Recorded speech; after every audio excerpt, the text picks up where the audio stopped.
حضرت عمر فاروق اللہ اکبر. حضرت عمر جیسا بندہ 24 لاکھ مربع میل کا حکمران اور شاہ روم کو خط لکھ کے کہتا ہے میں منت نہیں کرتا میں حکم دیتا ہوں. اتنا تگڑا بندہ. جنگ قادسیہ کے لیے حضرت سعد بن ابی وقاص کو بھیجا. فتوح شام پڑھ کے دیکھیں. حضرت عمر بڑے پریشان ہیں. اتنے دن ہو گئے کوئی رپورٹ ہی نہیں آئی. اب تو موبائل ہے نا, ایک ایک منٹ کی رپورٹ لیں آپ, بلکہ آپ ایک منٹ کی فوٹو لیں. آپ رپورٹ تو دور رہ گئی. حضرت عمر فاروق رضی اللہ تعالیٰ عنہ بڑے پریشان ہیں کہ قادسیہ میں حضرت سعد بن ابی وقاص کے ساتھ لوگ جہاد کرنے گئے, رپورٹ کوئی نہیں آ رہی. اتنے پریشان تھے کہ باہر نکل کے نا اس رستے پہ بیٹھ جاتے جو رستہ قادسیہ کی طرف سے آتا تھا. جو بھی آتا جاتا پوچھتے جنگ کے کیا حالات ہیں. ادھر جب اللہ نے فتح دے دی نا تو حضرت سعد بن ابی وقاص رضی اللہ تعالیٰ عنہ نے ایک قاصد کو خط دے کے بھیجا. کہنے لگے عمر کے پاس جاؤ, انہیں اطلاع دو کہ الحمدللہ اللہ نے اسلام کو فتح عطا کر دی. یہ حضرت عمر کو جا کے دینا. وہ بڑے پریشان ہوں گے. وہ جو اس زمانے میں اس طرح ہوتا تھا کہ کئی دور دور سے صحابہ جو دوسرے شہروں کے ملکوں کے رہنے والے ہوتے تھے وہ بھی آ کے شامل ہو جاتے تھے جہاد میں. کوئی ایک دفعہ مدینے آیا, کوئی 2 دفعہ آیا, پھر اپنے اپنے علاقوں میں. بہت سارے لوگوں نے زیادہ دفعہ حضرت عمر کو دیکھا بھی نہیں تھا. وہ جو قاصد خط لے کے آیا تھا نا اس نے ایک آدھ دفعہ دیکھا تھا. حضرت عمر بوڑھے ہو گئے, وہ پہچانتا نہیں تھا. ادھر سے وہ خط لے کے آ گیا. حضرت عمر مدینے سے باہر نکل کے اس روڈ پہ بیٹھے تھے جو قادسیہ سے آتا تھا.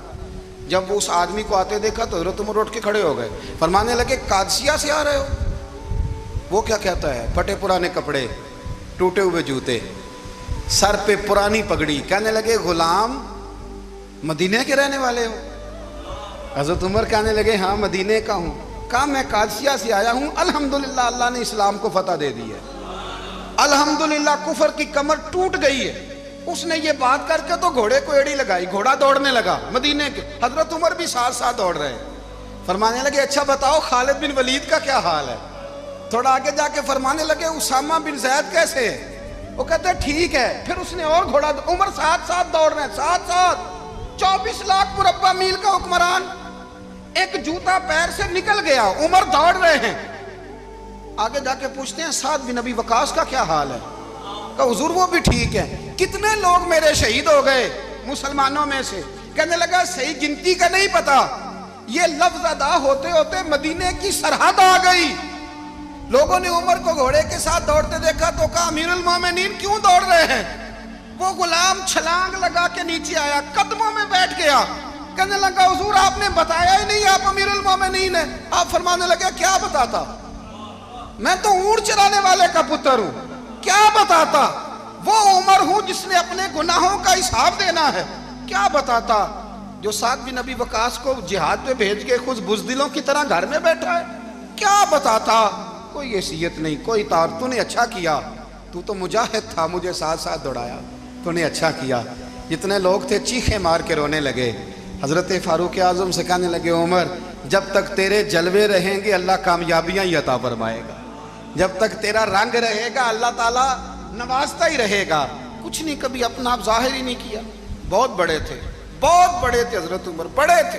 حضرت ابو رافع غلام تھے, قرآن پاک بڑا سونا پڑھتے تھے. حضرت عمر جب بھی انہیں ملتے کہتے ابو رافع تو عمر سے اچھا ہے, قرآن بڑا شاندار پڑھتا ہے. تو وہ کہتے حضور اگر میں قرآن صحیح پڑھتا ہوں تو آپ کو قرآن کی تشریح زیادہ صحیح آتی ہے, آپ بھی تو مجھ سے افضل ہیں. تو آپ فرماتے نہیں پھر بھی تو مجھ سے افضل ہے. کیوں؟ اس لیے کہ تو اپنے آقا کی نوکری بھی ٹھیک کرتا ہے اور رب کی عبادت بھی ٹھیک کرتا ہے, اور مجھے خالص صرف عبادت کرنی ہوتی ہے وہ بھی ٹھیک نہیں کر پاتا. ساری زندگی اپنا محاسبہ, ساری زندگی اپنے گریبان میں دیکھا, ساری زندگی اپنے آپ کو پرکھا, اپنے آپ کو ٹٹولا. 62 سال عمر بیت گئی.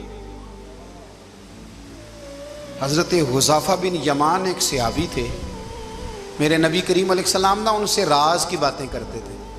ہر بندے کا ہاضمہ ٹھیک نہیں ہوتا, سب سے راز کی بات نہیں کرنی چاہیے. حضرت حذیفہ بن یمان کہتے ہیں حضور راز کی باتیں بتاتے. مدینہ منورہ میں جو منافقین تھے ان کی لسٹ بھی نبی پاک نے حضرت حذیفہ بن یمان کو دی تھی. جب کوئی مشکوک آدمی مر جاتا نا تو صحابہ کہتے ہیں ہم دیکھتے اگر حضرت حذیفہ نے جنازہ پڑھا ہے تو ہم بھی جنازہ پڑھ لیتے. نبی پاک نے بھی کچھ جنازے نہیں پڑھے. ترمذی میں ہے فرمایا عثمان سے جو بغض رکھے اس کا جنازہ نہیں پڑھیں گے. حضرت حذیفہ بن یمان اگر جنازہ پڑھتے تو لوگ پڑھتے، وہ نہ پڑھتے تو لوگ جنازہ نہ پڑھتے۔ حضرت حذیفہ بن یمان کہتے ہیں جناب عمر فاروق کی خلافت کے آخری ایام تھے، کچھ دنوں کے بعد وہ شہید ہو گئے۔ فرماتے ہیں آدھی رات کا وقت تھا، میں گھر میں سویا تھا بڑا بے فکر، اچانک میرے دروازے پہ دستک ہوئی، میں گھبرا کے اٹھا، اتنی رات کو کون آیا؟ کہتے ہیں قربان جاؤں، دروازے پہ گیا تو امیر المومنین فاروق اعظم دروازے پہ۔ میں نے کہا عمر کوئی حکم تھا تو مجھے بلا لیتے۔ کہنے لگے میں نا امیر بن کے نہیں آیا، تیرا ویر بن کے آیا ہوں۔ امیر المومنین کی حیثیت سے سرکاری کام سے بلاتا تو وہاں بلاتا، مجھے ایک ذاتی کام پڑ گیا۔ کہتے ہیں میں نے عمر کو گھر کی اندر بلا کے چارپائی پہ بٹھایا، میں نے کہا حضور میں غریب آدمی ہوں، میں کیا آپ کے کام آ سکتا ہوں؟ تو کہتے ہیں انہوں نے نا مجھے ساتھ بٹھا لیا، پھر میرا ہاتھ پکڑ لیا، کہنے لگے تو عمر کو جانتا ہے؟ عمر جھوٹ نہیں بولتا۔ تو جانتا ہے؟ عمر وعدوں کا پکا ہے۔ کہا حضور جانتا ہوں۔ کہا میں اس وقت آیا ہوں جب دیکھ بھی کوئی نہیں رہا۔ حضرت حذیفہ بن یمان کہتے ہیں پریشان ہو گیا، حضور پہلیاں نہ بجھوائے، مہربانی کریں بتائیں کدھر آئے ہیں؟ تو حضرت عمر فاروق فرمانے لگے 62 سال کا ہو گیا ہوں، 63 میں چل رہا ہے، داڑھی سفید ہو گئی ہے، پھل پک گیا، اٹھ فریدہ ستیا، داڑھی آ گئی پور، اگا نیڑے آ گئی، پیچھا رہ گئی دور، اب قبر اشر کا معاملہ صاف نظر آنے لگا ہے۔ کہا حضور مجھ سے کیا چاہتے ہیں؟ حضرت عمر رو پڑے، کہنے لگے آج میں عشاء کے بعد نکلا ہوں تو نبی پاک کے صحابہ مجھے نیک کہہ رہے تھے، پھر میں نے بچوں کی ماں سے اور بچوں سے بھی پوچھا ہے، وہ بھی مجھ سے راضی ہیں، پر حذیفہ تیرے ساتھ نبی پاک راز کی باتیں کرتے تھے، سچ بتا کہیں عمر کا نام منافقوں میں شامل تو نہیں؟ سچ بتا ان منافقین میں تو شامل نہیں، کہیں اوپر سے تو نہیں سارا کچھ؟ حضرت حذیفہ بن یمان کہتے ہیں میں باپ کے مرنے پہ اتنا نہیں رویا جتنا عمر کے سوال پہ رویا۔ میں قدموں میں بیٹھ گیا، میں نے کہا نہیں عمر یہ تو میں نے نہیں سنا، لیکن یہ میں نے نبی پاک سے ضرور سنا ہے کہ میرے بعد اگر کوئی نبی ہوتا تو عمر ابن خطاب ہوتا۔ یہ میں نے اپنے کانوں سے سنا ہے کہ عمر جس گلی سے گزرے شیطان رستہ بدل جاتا ہے۔ یہ میں نے اپنے کانوں سے سنا ہے کہ 950 سال حضرت جبریل جناب عمر کی شان بیان کریں تو پھر بھی بیان نہیں ہو سکتا۔ یہ میں نے ضرور سنا۔ دوستو ساری زندگی حضرت عمر نے اگر دوسروں کا محاسبہ کیا تو اپنا اور اپنے بچوں کا بھی کڑا خیال رکھا، اپنی ذات پر بڑی توجہ دی۔ جو لوگ اپنا بھول جاتے نا، ہمیں اپنی صحت کا بڑا خیال ہے لیکن اپنی روحانی زندگی کا کوئی خیال نہیں ہے۔ حضرت عمر فاروق رضی اللہ تعالیٰ عنہ نا باہر والوں کا بھی بڑا سخت حساب کرتے تھے۔ بڑا ایک گورنر صاحب نے لباس بڑا شاندار پہننا شروع کر دیا تھا تو حضرت عمر نے اتروا کے نا تو انہیں ٹاٹ کا لباس پہنا کے تو اونٹ چرانے کی ڈیوٹی دے دی تھی۔ اتنا سخت احتساب کرتے تھے۔ کسائی کی دکان پر بھی 1-2 گھنٹے کھڑے ہوتے تھے۔ جو آدمی مسلسل 2 دن گوشت خریدتا تھا نا، فرماتے تھے اس کا ٹیکس بڑھا دو، لوگوں کو دال نہیں مل رہی اور یہ روز گوشت کھاتا ہے۔ حضرت فاروق اعظم اس کو جزیہ کہا جاتا تھا یا کچھ اور معاملات ہوتے تو بڑھا دیتے تھے۔ مسلسل جو 2 دن آدمی گوشت کھاتا تھا، فرماتے تھے مدینے میں غربت ہے، اگر یہ والا نظام تم کرو گے تو غریب لوگ کس کی طرف دیکھیں گے۔ لیکن اس سے زیادہ بڑھ کر جو ان کی زندگی کا معیار اور سٹیٹس تھا وہ یہ تھا کہ اپنے گھر کا خاص خیال رکھتے، خاص توجہ کرتے۔ ملک شام سے اور ایران سے کچھ لوگ آپ کی خدمت میں آئے تو وہاں سے کچھ کنیزیں بھی آئیں، ان کے بادشاہ کا پیغام لے کے۔ شاہ ایران کی کنیز کو ملکہ نے کہا کہ نا حضرت عمر کی زوجہ کو دیکھ کے آنا ذرا کس طرح کی ہے۔ ہمارے ملک میں کیا کہتے ہیں؟ خاتون اول، باقی سارے دوؤں میں خاتون اول، ذرا خاتون اول کو دیکھ کے آنا۔ تو وہ جب آئی نا گھر میں ملنے تو کہا کہ مجھے میری ملکہ نے کہا تھا کہ عمر کی زوجہ سے اہلیہ سے ملاقات کر کے آنا۔ تو حضرت عمر کی اہلیہ نے نا ایک جوڑا کپڑوں کا دے دیا ملکہ کے لیے اور ایک خوشبو کی شیشی دے دی۔ اب جب وہ تحفے وہاں گئے تو اس ملکہ نے نا کچھ سونے کا سامان بھیجا، کچھ زیورات بھیجے، کچھ تحائف بھیجے۔ جب حضرت عمر کے گھر آئے نا، وہ خادم لے کے آیا، اس نے کہا جی آپ کی اہلیہ نے تحفے بھیجے تھے، تو جواب میں شاہ ایران کی بیوی نے، یہاں جس ملک کا وہ سفیر تھا، انہوں نے بھی یہ بھیجے۔ تو حضرت عمر فاروق نا وہ تحفے لے کے گھر گئے تو جا کے کہنے لگے اپنی اہلیہ سے، یہ تو کب سے تحفے تحائف بھیجنے لگ گئی ہے؟ یہ کب سے نظام شروع ہو گیا؟ تو کہ حضور تحفہ دینا لینا تو ٹھیک ہے، سنت ہے، محبت بڑھتی ہے، تو یہ کوئی قباحت نہیں، اور میں نے اپنی ذاتی استعمال کے لیے جو چیزیں رکھی تھی وہ میں نے دی ہیں۔ تو حضرت عمر فاروق رضی اللہ تعالیٰ عنہ فرمانے لگے ہم نے کسی ملک کے ساتھ اور اس کے بادشاہ کے ساتھ ذاتی تعلق نہیں بنانا، تعلق جو بھی بنے گا رسول اللہ کے دین کی برکت سے بنے گا، ذاتی رشتے نہیں ہم نے قائم کرنے۔ ذاتی آپ کے ملک کی جو ایئر لائن جس کا ہر سال خسارے کا ڈنڈورا پیٹا جاتا ہے نا، وہ ہمارے بادشاہ صاحب اور صدر صاحب اگر غیر ملکیوں کو گھوڑا کبھی بھیجنا ہو نا، گھوڑا، تو پورا ایک جہاز گھوڑا لے کے تحفے میں جاتا ہے، پورا جہاز غریب قوم کا یہ سرمایہ، اور قوم بڑی بادشاہ ہے، لائنوں میں لا کے ووٹ دیتی ہے، دو کام ہمیشہ لائن میں لا کے کرنے، ایک بل لائن میں لا کے جمع کرانا ہے اور ایک ووٹ لائن میں لگ کے، تاکہ پھر پورے 5 سال لائن میں ہی لگے رہیں۔ مرضی سے آپ ووٹ دینا، پر جو بات درست ہے اس کو سنو۔ حضرت عمر فاروق رضی اللہ تعالیٰ عنہ نے اپنی اہلیہ سے پوچھا کتنے کا تھا وہ تیرا جوڑا اور خوشبو کی شیشی؟ انہوں نے کہا 3 دینار کی۔ فرمایا یہ 3 دینار تیرے، اور باقی جو تحفے آئے ہیں وہ تو خود کہہ، چونکہ اس نے تیرے نام بھیجے ہیں، تو کہہ کہ میں مال غنیمت میں دیتی ہوں، تو کہہ میں مسلمانوں کو کہہ۔ تو زوجہ ہنس پڑی، کہنے لگی میں نہ بھی کہوں تو مجھے کہنا تو پڑے گا ہی، کہنا تو میں نے ہے ہی، کیونکہ سامنے عمر فاروق ہیں، لہذا فرمایا کہہ دیتی ہوں میں نے دیا خزانے کو۔ حضرت عمر نے جمع کرا لیا۔ میں یہ کیا بات ہے، میرے گھر والے جو مرضی کریں، ان کا معیار زندگی جس طرح کا مرضی ہو۔ اور حضرت عمر ایک جملہ کہا کرتے تھے، اللہ کرے کہ یہ باتیں اس دور حاضر میں ہماری سمجھ میں آئیں۔ حضرت عمر فاروق رضی اللہ تعالیٰ عنہ اپنے بچوں کو فرمایا کرتے تھے کہ بہت آدمی کو بھوک لگی ہو نا، اور پھر اس کی پسند کا کھانا پکا ہو، جتنے شوق سے وہ اس کھانے کو دیکھتا ہے نا، فرمایا اس طرح پوری قوم اپنے بادشاہوں کے خاندان کو دیکھتی ہے، اس تیزی کے ساتھ دیکھتے ہیں کہ ان کے گھر میں کیا ہو رہا ہے، ان کا معیار زندگی کیا ہے، ان کا سٹیٹس کیا ہے۔ آپ کے بچے دونوں کاروبار کے لیے مصر گئے، ایک بہت بڑا قافلہ گیا مدینے سے مصر تجارت کے لیے، تو یہ گئے تجارت کے لیے، تو حضرت عبداللہ ابن عمر، حضرت عبید اللہ ابن عمر، حضرت عمر کے دونوں بیٹے گئے۔ جناب عمر فاروق کے بچے جب وہاں پہنچے تو مصر کے گورنر نے نا لوگوں کو تعارف کرایا کہ یہ عمر فاروق کے بیٹے ہیں۔ ایک چھوٹی سی بات کر دوں، یہ چودھری کے بیٹے کو کون بتاتا ہے کہ تو چودھری کا بیٹا ہے؟ باہر والے بتاتے ہیں، گھر والے۔ اور سیٹھ صاحب کے بیٹے کو کون بتاتا ہے کہ تو سیٹھ صاحب کا بیٹا ہے؟ اور مالک کو کون بتاتا ہے کہ تو مالک کا بیٹا ہے اور یہ کرایہ دار ہے؟ یہ کون بتاتا ہے؟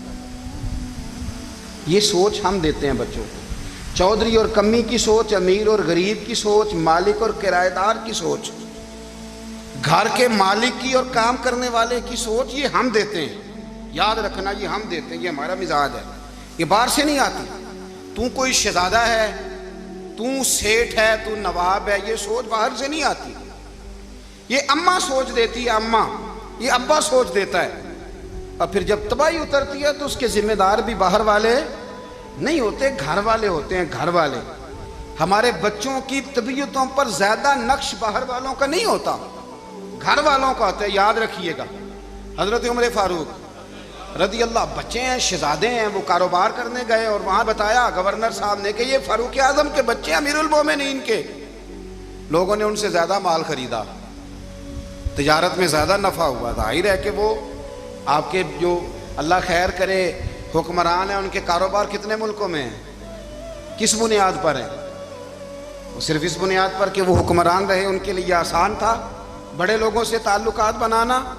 حضرت عمر فاروق رضی اللہ تعالیٰ عنہ کے بچے ڈھیروں مال کما کے جب واپس آئے نا، تو حضرت عمر سے آ کے بچوں نے بطور محبت کا، ابا جی اللہ نے بڑا ہی فضل کیا ہے، بڑا مال کمایا الحمدللہ، یہ دیکھیں کتنا نوازا ہے۔ تو حضرت عمر کہنے لگے سارے قافلے نے اتنا ہی کمایا ہے؟ سارے قافلے نے اتنا ہی کمایا ہے؟ کہ حضور نہیں، سارے قافلے نے اتنا نہیں کمایا، سب کو اتنا نہیں ملا۔ وہ تو وہاں گورنر صاحب نے لوگوں کو تعارف کرایا تھا کہ یہ عمر کے بچے ہیں، تو لوگوں نے پھر ہم سے بڑا ہی خریدا۔ تو حضرت عمر فرمانے لگے ٹھیک ہو گیا، میں بات سمجھ گیا، اس طرح کرو، جو تمہاری اصل زر تھی نا، جو راز تھی، وہ رکھ لو، اور باقی سارا مال مال خزانہ میں جمع کرا دو، اس لیے کہ یہ تم نے تجارت نہیں کی، یہ تم نے اپنے باپ کا نام بیچا ہے، یہ تم نے امیر المومنین کے بیٹے ہونے کا فائدہ اٹھایا ہے، فرمایا یہ تمہارا نہیں حق، یہ مسلمانوں کا ہے، اس لیے کہ یہ مال تم نے محنت سے نہیں کمایا، یہ باپ کی کرسی کا فائدہ اٹھایا ہے۔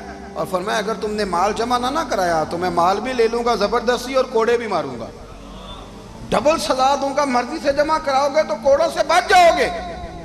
بڑے بیٹے نے تو جمع کرا دیا تو چھوٹا تھوڑا پریشان ہوا، تو حضرت عبداللہ ابن عمر چھوٹے بھائی کا ماتھا چوم کے کہنے لگے بیٹے چپ کر کے جمع کرا، یہاں بھی فخر کر کے ہم عمر کے بیٹے ہیں اور قیامت میں بھی فخر کریں گے کہ ہم فاروق اعظم کے بیٹے ہیں، یہاں بھی ناز کریں گے اور وہاں بھی ناز کریں گے کہ عمر کے بچے ہیں۔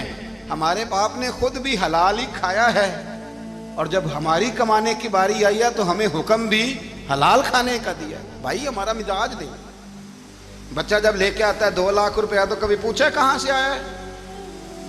جب وہ پہلے دن غلط دوستوں کے پاس جا کے بیٹھتا ہے تو کبھی نکالا ہے گھر سے اسے؟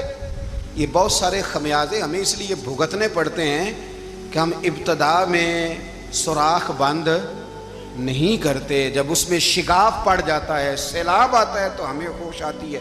حضرت عمر نے اپنے گھر میں نگرانی رکھی، کڑی نگرانی، زیادہ نماز گھر میں پڑھتے تھے حضرت عمر، نفلی نمازیں زیادہ کیوں بلا؟ میرے اصحاب مجھے حکم دیتے تھے کہ فرض نماز کے علاوہ نمازیں گھر میں پڑھنا، بچوں کو عادت پڑے گی، ذوق پیدا ہوگا، ان کو پتہ چلے گا کہ ہمارے گھر میں 5 وقت کوئی اور کام بھی ہوتا ہے۔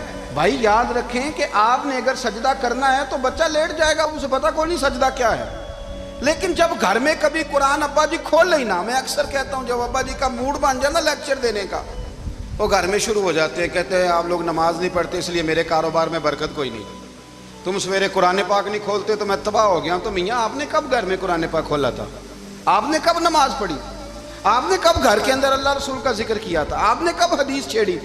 آپ نے بھی تو گھر کے اندر جب بھی آپ آئے ہیں تو آپ نے وہی کچھ کیا جو دنیا دار کرتے ہیں، آپ بھی تو اپنا موبائل لے کے الگ کونے میں بیٹھ گئے، آپ نے بھی تو کہا ہے کہ اب تمہارے چینل ختم، اب میری مرضی والا چلے گا، تو جو آپ نے کیا ہے بچے بھی وہی کام کریں گے۔ آپ نے بھی گپ شپ لگائی ہے تو وہ بھی لگا رہے ہیں۔ یہ سمجھ لیں جو کام آپ کریں گے آپ اپنے بچوں کی سیرت میں اس کا جلوہ دیکھ لیں گے۔ بڑی پکی سی بات ہے کہ آپ کو بچے کی عادتیں دیکھ کے سمجھ آ جائے گی کہ میں بھی یہی کرتا تھا اور یہ بھی۔ حضرت عمر فاروق رضی اللہ تعالیٰ عنہ وصال فرما گئے تو آپ کے وصال کے بعد حضرت عثمان غنی رضی اللہ تعالیٰ عنہ نے آپ کی ایک بیوہ سے نکاح کیا، حضرت عمر کی ایک بیوہ سے۔ جب وہ آپ کے نکاح میں آئی تو کہنے لگی حضرت عثمان غنی سے کہ حضور نہ تو میں خوبصورت ہوں اور نہ میں جوان ہوں، نہ آپ کی کوئی خدمت کر سکتی ہوں، میرے ساتھ نکاح کرنا سمجھ میں نہیں آیا۔ کیا شاندار جواب دیا حضرت عثمان غنی نے، کیا خوبصورت جواب دیا۔ فرمانے لگے میں نے اس لیے نکاح نہیں کیا کہ مجھے تمہارے حسن سے دلچسپی تھی یا تمہاری خدمت کی ضرورت تھی، میں نے تو اس لیے نکاح کیا ہے کہ مجھے بتاؤ عمر فاروق گھر کے اندر اپنے رب کی عبادت کس طرح کرتے تھے، وہ قرآن پاک کس طرح پڑھتے تھے، وہ رویا کیسے کرتے تھے، استغفار کا طریقہ کیا، کس وقت کس انداز میں وہ اپنے رب کو یاد کرتے تھے۔ اس لیے کہ عمر کئی دفعہ گھر سے آتا تھا تو میں اس کے چہرے پر نور دیکھا کرتا تھا، میں روشنی دیکھتا تھا، ایک معیار دیکھتا تھا۔ نکاح اس لیے کیا ہے کہ مجھے عمر کی جو گھر کے اندر کی عبادت ہے اس سے آگاہ کرو، تاکہ عثمان غنی بھی چاہتے ہیں اس طرح کے عمل کرو جس طرح کہ عمر فاروق کر کے گئے ہیں۔ بھائی جب تک ہم اپنے گھر میں وہ توجہ نہیں دیں گے، وہ مزاج دیکھیں نا، ہمارے گھروں میں جب نقشہ پاس ہوتا ہے تو ٹی وی لان بھی اس میں ہوتا ہے، ڈرائنگ روم بھی ہوتا ہے، نماز کی جگہ بھی ہوتی ہے نقشے میں۔ صحابہ جب گھر بناتے تھے تو ایک مسجد بیت کا نقشہ پاس کرتے تھے، ذہن میں رکھتے تھے کہ یہ کونا نماز کے لیے، وہاں جوتے لے کے کوئی نہیں جائے گا، وہاں نماز پڑھی جاتی تھی، عورتیں وہاں اعتکاف کرتی تھیں۔ ٹی وی لان تو آ گیا ہے اور گھر کے اندر ٹی وی رکھنے کے لیے تو ایک کمرہ الگ سے بنا دیا گیا ہے، اور اب جو نئے نقشے پاس ہو رہے ہیں اس کے اندر گھروں کے اندر جگہ بنائی گئی ہے جہاں کمپیوٹر رکھے جائیں، اور بچوں کے لیے وائرنگ ہوگی نیچے تاکہ انہیں کوئی مشکل درپیش نہ ہو۔ یہ ساری چیزیں ہم نے نہانے کے لیے گھروں کے اندر اتنے بڑے واش روم بنائے ہیں کہ لگتا یہ ہے کہ سوائے نہانے کے اور کام ہی نہیں کوئی گھر میں ہوگا، ہر چیز آ گئی۔ پر اللہ کرے کوئی تفسیر بھی ٹیبل پہ پڑی نظر آئے، کوئی حدیث کی کتاب بھی ٹیبل پہ پڑی نظر آئے۔ اللہ کرے کہ جس طرح ابا لطیفہ سن کے آتا ہے تو جب تک سنا نہ لے اسے ہضم نہیں ہوتا، اللہ کرے کہ وہ جمعے میں بیان سن کے جائے تو اس کا بھی دل کرے میں اپنے بچوں کو سناؤں. وہ نبی پاک کی کوئی حدیث کہیں سے سنے تو گھر جا کے سنائے. جب تک یہ معیار نہیں بنتا آپ کیسے توقع کرتے ہیں کہ گھر کے اندر اللہ کی رحمتیں نازل ہوں گی؟ آپ یہ کیسے توقع کرتے ہیں کہ گھر کے اندر وہ معیار اور وہ مزاج بنے گا؟ حضرت عمر فاروق نے ذاتی زندگی پر جو توجہ دی، گھر والوں کے معیار پر جو توجہ دی حضرت عمر فاروق رضی اللہ تعالیٰ عنہ نے، وہ بھی بڑی دیدنی ہے. حضرت ابو موسیٰ اشعری کو نا آپ نے وزیر خزانہ بنایا تھا. تو حضرت ابو موسیٰ اشعری کہتے ہیں کہ حضرت عمر کو شیخ خزانے میں رہنے تو دیتے نہیں تھے. تو ایک دن نا میں صفائی کر رہا تھا اس کمرے کی جس میں خزانہ رہتا تھا. ہمارے تو ملک میں جو جاتا ہے وہ صفائی کر کے ہی جاتا ہے، اللہ خیر کرے. اور خیر معیار بدلتا ہے. جو پچھلی حکومت ہوتی ہے وہ قرضہ اٹھاتی ہے، وہ باہر سے جاتی ہے تو قرضہ لے کے آتی ہے، اور جو نہیں آتی ہے وہ کہتی ہے ہمیں پیکج مل گیا ہے. وہ قرضہ نہیں اٹھاتے. ان کو کیا ملتا ہے؟ یعنی پچھلی نے قرضہ لیا تھا اور ہم نے، واہ جی واہ کیا خوبصورت انداز ہے. اس کا نام بدل کے نا، انہوں نے قرضہ لیا تھا اور ہم نے، میں کہا بڑے شاندار سیانے بندے ہو گئی. حضرت سیدنا ابو موسیٰ اشعری کہتے ہیں کہ میں نے نا مال غنیمت کی صفائی کی تو 1 دینار مجھے نا کہیں پڑا ہوا مل گیا. تو فرماتے ہمیں اجازت ہوتی تھی کہ 1 دینار ہم اپنی مرضی سے کہیں خرچ کر سکتے تھے. اگر آپ ناراض نہ ہوں تو ہمارے ہاں جب چیئرمین صاحب، ناظم صاحب ٹھیکے دیتے ہیں تو ٹھیکیدار ان کا چھوٹا بھائی ہوتا ہے، یا چچا کا بیٹا ہوتا ہے، یا خالہ کا بیٹا ہوتا ہے. وہ خود ناظم ہوتے ہیں اور ان کا چھوٹا بھائی ٹھیکیدار ہوتا ہے. یعنی وہ نا سارا کچھ گھر کے اندر ہی رہتا ہے. گھر کے اندر ایک پیسہ دیتا ہے، دوسرا واپس اس کو واپس کر دیتا ہے، گھر کے اندر ہی. اب تو خیر ہمارے لوگ سمجھدار ہو گئے. ایک بندہ ایک سیاسی جماعت میں ہوتا ہے، دوسرا دوسری میں، اور تیسرا جس کی بھی حکومت آئی حکومت تو ہماری رہے گی نا. ایک بندہ تو ہے نا اس جماعت میں. یہ اچھا لوگوں نے ایک طریقہ نکالا ہے. تو حضرت عمر کے بیٹے گزر رہا تھا تو حضرت ابو موسیٰ اشعری کہتے ہیں میں نے صفائی کی تو 1 دینار نکلا. تو میں نے وہ 1 دینار نا حضرت عمر کے بیٹے کو دے دیا. میں نے کہا لو بیٹا اپنے چچا کی طرف سے تحفہ. تو گھر جا کے انہوں نے حضرت عمر کو بتایا کہ چچا نے پیسے دیے ہیں. چھوٹے بچے تھے. حضرت عمر نے حضرت ابو موسیٰ اشعری کو بلا لیا اور بلا کے فرمانے لگے میں تو تمہیں اپنا دوست جانتا تھا اور تو نے میری اولاد کو ہی دنیا دار بنانا شروع کر دیا. میرے بچوں کو ہی تم نے دنیا دار پیسوں پہ لگانا شروع کر دیا. میں تو تمہیں یار سمجھتا تھا. فرمایا تمہیں چاہیے تھا میرے بیٹے کو نصیحت کرتے کہ بیٹا پیسوں سے رب راضی نہیں ہوتا، اس کی رضا والے کام کیے جائیں تو رب راضی ہوتا ہے. اور فرمایا تمہیں کوئی اور گھر نہیں ملا تھا تباہ کرنے کے لیے، میرا ہی گھر ملا تھا. اٹھاؤ اپنا دینار اور خبردار آج کے بعد میرے بچوں کے ساتھ یہ والی نیکی نہ کرنا. اور ہمارا کیا سٹیٹس ہے؟ دوستی ہے اس سے جو تحفے زیادہ دے، جو بچوں کو خراب کرنے میں مدد زیادہ کرے، اس کے ساتھ یہ رہنا. حضرت عمر نے گھر پہ اور سب سے بڑھ کر اپنی ذات پہ توجہ کی. حضرت ابو مالک رضی اللہ تعالیٰ عنہ کہتے ہیں میں عمر کے پیچھے پیچھے ایک باغ میں گیا، اکثر اس باغ میں جایا کرتے تھے. اور عمر جا کے نا تو درخت کے نیچے بیٹھ گئے اور فرمانے لگے او امیر المومنین اللہ سے ڈر جا، ورنہ جس رب نے حکومت دی ہے وہ عذاب بھی بڑھا دے گا. ڈر جا رب سے. کبھی ساری زندگی حضرت عمر نے اپنا کوئی تعارف نہیں کرایا، کبھی نہیں. ایک بندے نے آپ کے سامنے تعریف کر دی آپ کی تو فرمانے لگے تو خود بھی ہلاک ہوا اور مجھے بھی ہلاک کر دیا. کیا ضرورت پڑی ہے میری تعریفیں کرنے کی؟ اتنی دیر میری تعریف میں لگائی. اللہ کا ذکر کرتا رب تجھے ثواب دیتا، حضور پہ درود پڑھتا تو رب تیرے اوپر رحمتیں نازل کرتا. کس چکر میں ہے؟ آج جتنا اچھی کوئی خوشامد کرے اتنی اچھی وزارت ملتی ہے، جتنی اچھی اس کو جو ہے وہ چاپلوسی کرنی آیا درجہ بھی اسے اتنا ہی اچھا ملتا.